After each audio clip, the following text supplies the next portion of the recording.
Of course, summer is upon us, and all the birds that flew south for the winter are back in town. Now, wildlife experts have a message for home and building owners. As Sean Langiel reports, windows are a serious hazard for the birds, and there are some steps you can take to keep the feathered friends from crashing into them.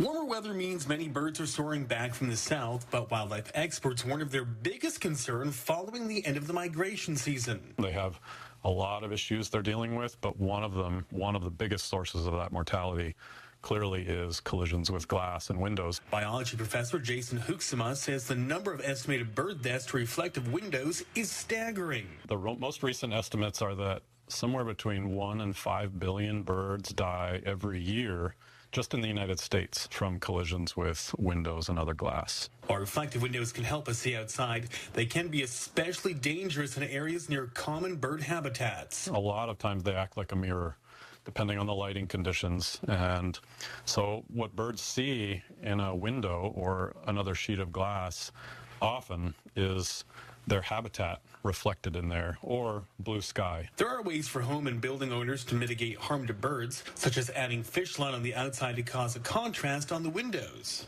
Another approach is to use dots, polka dots, circles, little circles or squares with that same kind of spacing that is visible to the birds. And those can be made in a way that's very reflective, very visible from the outside to the birds, but looking out through the window from the inside, your eye tends to look right past those. Hoeksema says keeping birds safe also brings positive benefits to the environment. They're eating insects, they're taking care of parasites. They have an essential role in the food chain. Sean Langiel, Fox News. Is it your house kind of a hazard to the birds? Yeah, that happens all the time, and sometimes it's the same bird just knocking into the window repeatedly over and over You again. need some polka dots on your windows. I know. I'm going to get them.